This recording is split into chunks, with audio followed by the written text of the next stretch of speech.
তিস্তার ওপারে ভোরের কুয়াশা তখনও ঘন হয়ে ঝুলে আছে। নদীর ধারে দাঁড়িয়ে এক বৃদ্ধ জেলে জাল মেলে দিচ্ছিলেন, কিন্তু তার দৃষ্টি ছিল আকাশের দিকে, অস্থির, সতর্ক। দূর থেকে হেলিকপ্টারের শব্দ ভেসে আসছে, যেন অজানা কোনো খবর নিয়ে উড়ে যাচ্ছে সময়ের এক ধূসর পাখি। ঠিক সেই সময় রেডিওতে হঠাৎ শোনা গেল খবর। আসামের মুখ্যমন্ত্রী হেমন্ত বিশ্ব শর্মা বলেছেন, আসামের 40% জনসংখ্যা এখন বাংলাদেশি বংশোদ্ভূত। পরিস্থিতি এমন হলে আসাম একদিন স্বয়ংক্রিয়ভাবে বাংলাদেশের অংশ হয়ে যাবে। বৃদ্ধ জেলের চোখে এক অদ্ভুত দীপ্তি জ্বলে উঠল। তিনি বিড়বিড় করে বললেন, এদেশের নদী যেমন উত্তরমুখী, ইতিহাসও তেমনি ঘুরে আসে দক্ষিণের দিকে। নদীর ওপারে তখন কুয়াশা সরতে শুরু করেছে, কিন্তু রাজনীতির ধোঁয়া ঘন হচ্ছে ঢাকা থেকে দিল্লি পর্যন্ত। হেমন্ত বিশ্ব শর্মা ভারতের রাজনীতিতে বরাবরই বিতর্কের নায়ক। তিনি কখনো গরুর রাজনীতি করেন, কখনো ধর্মের, কখনো শত্রু তৈরি করেন বাংলাদেশ নামের এক ছায়া দিয়ে। কিন্তু এবারের বক্তব্য তার চেয়েও ভয়ঙ্কর। তিনি প্রকাশ্যে বললেন, আসাম ভারতের অংশ হিসেবে টিকিয়ে রাখা কঠিন হয়ে পড়ছে। এটা শুধু এক মুখ্যমন্ত্রীর ভয় নয়, এটা ভারতের এক অজানা মানসিক ভাঙনের চিত্র, যেখানে ভৌগোলিক মানচিত্রের ভেতরই তৈরি হচ্ছে এক বিভক্ত মানসিক মানচিত্র। হেমন্তের বক্তব্যে যে বাংলাদেশি বংশোদ্ভূত শব্দ ব্যবহার করা হয়েছে, তার সংজ্ঞা আজ পর্যন্ত কেউ দিতে পারেনি। কারণ ভারতের উত্তর পূর্বাঞ্চলে বসবাসরত অর্ধেক মানুষই সেই পুরনো বাঙালি জনপদের সন্তান, যাদের ইতিহাস গিয়েছে নদী বদলের মতো এক সীমান্ত থেকে আরেক সীমান্তে। কিন্তু দিল্লির জন্য এই বাস্তবতা এখন আতঙ্ক। তারা জানে এই ভৌগোলিক অঞ্চল শুধু মানচিত্র নয়, এটাই তাদের চিকেন স্নেক, এক টুকরো সরু করিডোর, যা না থাকলে উত্তর পূর্ব ভারতের 7 রাজ্য এক নিমিষেই বিচ্ছিন্ন হয়ে যাবে ভারতের মূল ভূখণ্ড থেকে। বাংলাদেশের রাজনৈতিক পালাবদলের পর থেকেই ভারতের কূটনীতিতে নেমেছে অদ্ভুত এক অস্বস্তি। দিল্লি জানে এই নতুন বাংলাদেশ আগের মতো নয়। এখন তার ভেতরে আছে আত্মবিশ্বাস, আছে কৌশল, আর আছে এমন এক জাতীয় চেতনা যা অন্যের ছায়া মেনে চলে না। এই আত্মনির্ভর বাংলাদেশের উত্থানই ভারতের ঘুম কেড়ে নিয়েছে। কারণ দক্ষিণ এশিয়ার এই পরিবর্তন মানে ভারতের একাধিপত্যের শেষ। সাম্প্রতিক সপ্তাহে বাংলাদেশের এক রাজনৈতিক নেতা হাসনাত আব্দুল্লাহ প্রকাশ্যে বলেন, যদি দিল্লি বাংলাদেশকে অস্থির করার চেষ্টা চালায়, তাহলে বাংলাদেশের উচিত হবে ভারতের উত্তর পূর্বাঞ্চলকে বিচ্ছিন্ন করে দেওয়া। এই কথাটি বজ্রাঘাতের মতো পড়েছে ভারতের কানে। কারণ ইতিহাস জানে, যে পথ দিয়ে 1971 সালে ভারত সাহায্য পাঠিয়েছিল, সেই পথ দিয়েই আজ সময়ের পালাবদল ঘুরে ফিরে আসতে পারে। হেমন্ত বিশ্ব শর্মার ভয়ও সেখানেই। তিনি জানেন সীমান্তের ওপারে এক নতুন বাস্তবতা জন্ম নিচ্ছে, যেখানে বাংলাদেশ আর শুধু প্রতিবেশী নয়, বরং এক উদীয়মান শক্তি, যার প্রভাব এখন সিলেটের মেঘ থেকে ত্রিপুরার চা বাগান পর্যন্ত পৌঁছে গেছে। ভারতের কৌশলবিদরা বহু বছর ধরে একটি ভৌগোলিক শব্দে আতঙ্কিত, চিকেন স্নেক। এটি শিলিগুড়ির সেই সরু করিডর, যার দৈর্ঘ্য মাত্র 22 কিলোমিটার। এটি ভারতের একমাত্র সংযোগ পথ উত্তর পূর্বাঞ্চলের 7 রাজ্যের সঙ্গে। যদি এই করিডোর বন্ধ হয়ে যায়, তবে আসাম, মেঘালয়, মণিপুর, নাগাল্যান্ড, মিজোরাম, ত্রিপুরা এবং অরুণাচল এক মুহূর্তে বিচ্ছিন্ন দ্বীপে পরিণত হবে। ভারতের সেনাবাহিনী জানে এই করিডোর রক্ষা মানেই ভারতের কৌশলগত অস্তিত্ব রক্ষা। তাই সেখানে প্রতিদিন টহল বাড়ানো হচ্ছে, ড্রোন উড়ছে, স্থাপন করা হচ্ছে নতুন সিসিটিভি নেটওয়ার্ক। কারণ ভয়ের মূল কারণ অন্য জায়গায়। বাংলাদেশ ও চীনের ক্রমবর্ধমান কৌশলগত সম্পর্ক এখন ভারতের চারপাশে এক নতুন বৃত্ত তৈরি করেছে, যে বৃত্তে ভারত কেন্দ্র নয়, বরং প্রান্তের এক অসহায় দর্শক। এখন দিল্লির কূটনৈতিক মহলে প্রশ্ন উঠেছে, যদি বাংলাদেশ ও পাকিস্তান যৌথ সামরিক সমঝোতায় যায়, তাহলে ভারতের উত্তর পূর্বাঞ্চল রক্ষা করা আদৌ সম্ভব হবে কিনা।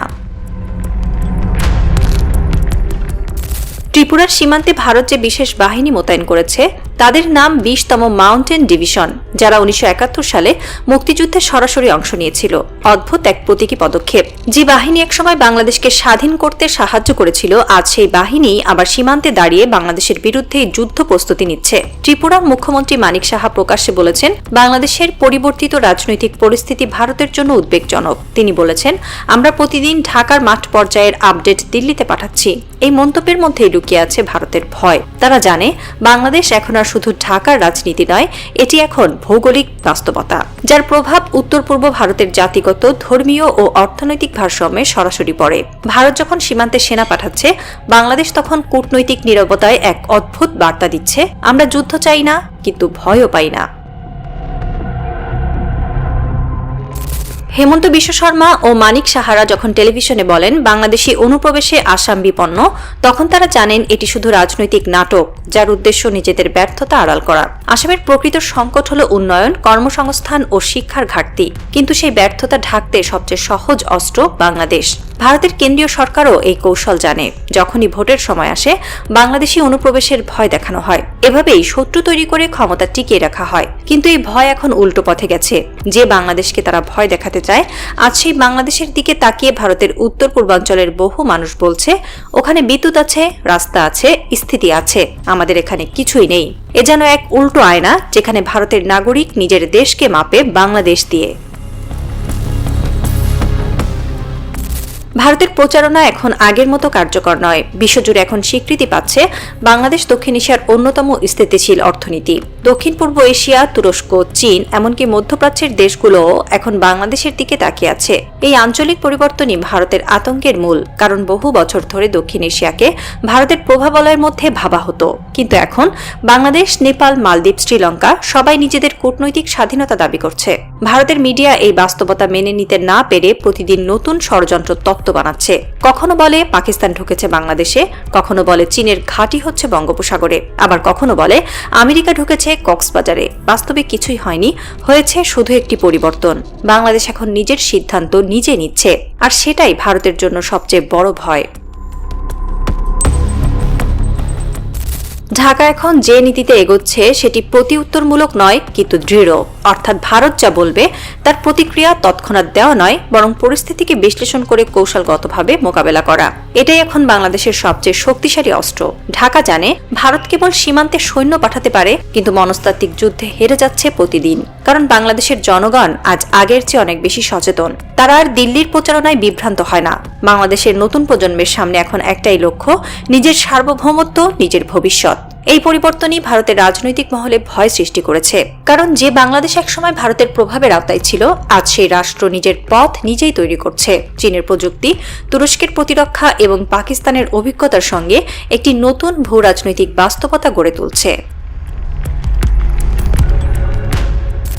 ভারত এখন দুই যুদ্ধে লিপ্ত, একটি বাস্তব আর একটি মনস্তাত্ত্বিক। বাস্তব যুদ্ধ সীমান্তে, যেখানে সৈন্য, ড্রোন, স্যাটেলাইট সব মোতায়েন, আর মনস্তাত্ত্বিক যুদ্ধ সংবাদ মাধ্যমে, সামাজিক মাধ্যমে, কূটনৈতিক বিবৃতিতে। কিন্তু উভয় যুদ্ধের পরিণতি একটাই, ভয়।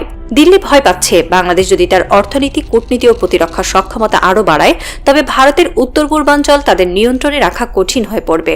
অন্যদিকে বাংলাদেশ ভয় পাচ্ছে না, কারণ তারা জানে যুদ্ধ মানে শুধু বন্দুক নয়, যুদ্ধ মানে কৌশল, একতা, আত্মবিশ্বাস।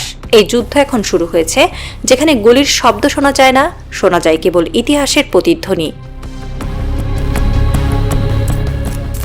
রাত প্রায় শেষ। ত্রিপুরার সীমান্তে দাঁড়িয়ে ভারতের সেনারা টহল দিচ্ছে। দূরে দেখা যায় বাংলাদেশের আকাশে আজান ভেসে আসছে ভোরের আলোয়। এক তরুণ অফিসার থেমে যায় কিছুক্ষণ। তার সহকর্মী জিজ্ঞেস করে, কি হলো? সে ধীরে বলে, ওদের দিকটা শান্ত মনে হয়। দূরের কুয়াশার ভেতর থেকে তখন সূর্যের আলো ভেসে আসছে, এক নতুন দিনের, এক নতুন বাস্তবতার। এই ভোর কেবল ভৌগোলিক নয়, এটি রাজনৈতিকও, যেখানে ভয় হারাচ্ছে শক্তিকে আর স্বাধীনতার আত্মা জেগে উঠছে সীমান্তের ওপারে। হেমন্ত বিশ্ব শর্মার ভয় হয়তো এখনো আছে, কিন্তু ইতিহাস জানে যে ভয় অন্যের ছায়ায় বাঁচে, সেই ভয়ই একদিন নিজের পতাকার রং মুছে ফেলে। বাংলাদেশের আকাশে তখন বাজছে এক নীরব সুর, আমরা যুদ্ধ চাই না, কিন্তু ভয়ও পাই না।